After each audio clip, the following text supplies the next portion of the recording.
One thing I'm really starting to notice is client success moves way slower than sales. And like at first, it has been extremely frustrating. And I actually had to have a lot of feedback from the team because I was moving way quicker than they were. And it was causing a lot of anxiety. Um, and it was causing a lot of frustration, right? But then I realized like why it matters so much. Like sales is fast and client success is slow. Like sales can happen in an hour. Like the guys on the front end, they close a $40,000 deal in 60 minutes, right? Client success is taking 4 months. So 60 minutes, 4 months, right? Um, so it's just like, and that's what's been hitting me lately is usually the longer the feedback loop is, the bigger the impact it can have on the business. And this pertains also to outside of business, right? The longer the feedback loop is, the bigger the impact it can have, right? So again, think about it. Sales. You hop on a call, 60 minutes later, somebody becomes a client. It's a very short feedback loop. You do the inputs, you get the output, the outcome fast, right? And I've been trained like that for like 12, 13 years now, right? But then that client, they get handed off to client success. And now everything changes because now the question, it's not can you acquire them? That question's already been answered. Now the questions we're asking have much longer delays between input and output. And it's like, can you retain them?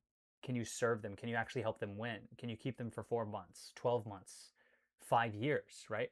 And it's just a completely different ball game. And I think that's what really makes it so powerful because you know, sales is just like acquire, acquire, acquire. It's this never ending acquisition cycle. And it's the same thing for client success, right? Client success is just saying retain, retain, retain. And retention is just so much slower. It's just way slower, but it also compounds way harder, right? It's kind of like the difference between a car that can accelerate insanely fast versus a car built to go the distance, right? Like sprinters and long distance runners, right? They have two completely different builds. You know what I'm saying? It's like that sprinter in the 40-yard dash, like bang, and then that long distance runner, right? Over, 27 miles, it's just like, but if you switch the roles, this guy is not going to make the same time running long distance, and this guy's not going to make the same time running short distance, right? So a fast car burns fuel fast, and a business obsessed only with speed can only do the same thing, right? The sales has that feeling of just like boom, boom, boom, but like it's so quick. I didn't even realize it until I switched over to client success. Like it's fast feedback, like super fast feedback, fast dopamine, fast results. But the slower parts of the business, like client success and product and fulfillment and infrastructure, those are the parts that actually determine how far the vehicle can actually travel, right? Not just how fast it can move, right? And this has been like a massive shift for me personally because if you showed this to me a year ago, 2 years ago, 5 years ago, I would have rejected the whole notion of this. I'm like, nope, I want fast, I want quick, I want movement, I want results now.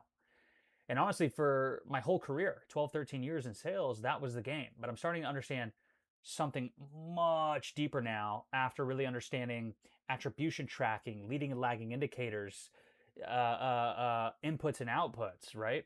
Is that if you want to build something great, you have to be willing to operate on longer feedback loops. Like the cost of one is the price of the other. Like there's just no way around it, right?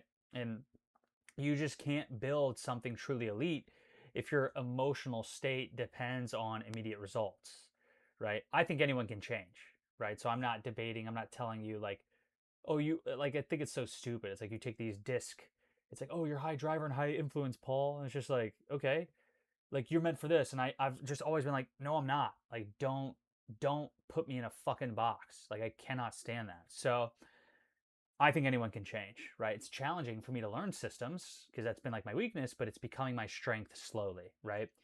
Because like at some point, if you want like the next level, like you have to become the kind of person who can keep putting in inputs even when the outputs are delayed. And the distance and the difference between where you are now and the person you want to become is how long can you go in between an input and an output, right? And the greater that distance, the greater you can become. And that's why people say things like the person who can wait the longest while continuing to execute becomes unbelievably dangerous, because most people just stop when they don't get immediate reinforcement. And even my brain, like I'm noticing like it being in sales for so long, it's like wired my brain to like reject long term. And it's like most people are just addicted to short feedback loops like I was, right? But the biggest things in life and business, not just business, but life as well, they just don't work like that. They just like think how long it takes for a human male to reach peak maturity. You know what I'm saying? It's not 60 minutes, it's not 12 months. It's like almost 2 decades. You know what I'm saying? If not 2.5 decades. So it's just like it just takes time. And I'm seeing this now in a way I never could have seen and never wanted to see before. Not intellectually, but like actually. Like sales might create a client in 1 hour. But client success can determine whether that client who paid $40,000 pays us $250,000 or even $1 million. And that's insane to think about. In 60 minutes, you could take someone from zero to $40,000. But in 4 months, that can determine whether that $40,000 turns into $250,000 for the year and then $1 million for 5 years. And it's like one great retention system can multiply the value of every client your sales team brings in. So while sales, I mean, it just feels and is so much louder and faster and more exciting. This is starting to become more exciting in a different way. Like client success can quietly like be creating like the real enterprise value underneath the surface. And I think like this really applies to life too, like in evolution, because I'm big on that. If you guys know me personally, or if you've been watching my channel long enough, like your old self just like wants speed, but it's like your evolving self starts to understand timing and timelines, right? And your old self wants proof now, right? Right now, right now, right now, right now. And your stronger self learns how to act without immediate proof, right? And that's maturity, that's leadership, that's real power. And what's funny is I'm not even regretting that I didn't understand this sooner, because I don't think I was ready sooner. Like I guarantee you almost, right? Because I don't know, but I truly think I know. If you showed this to me a year ago, 5 years ago, I'd have been like, fuck that. You could have tried to like I would just be like, that's stupid. I don't want that. I want fast. So I'm grateful I'm coming into it now, right? Because now I can really feel the next stretch in my own evolution psychologically, but also business wise. Like how long am I willing to keep doing the work before I see the result of the work?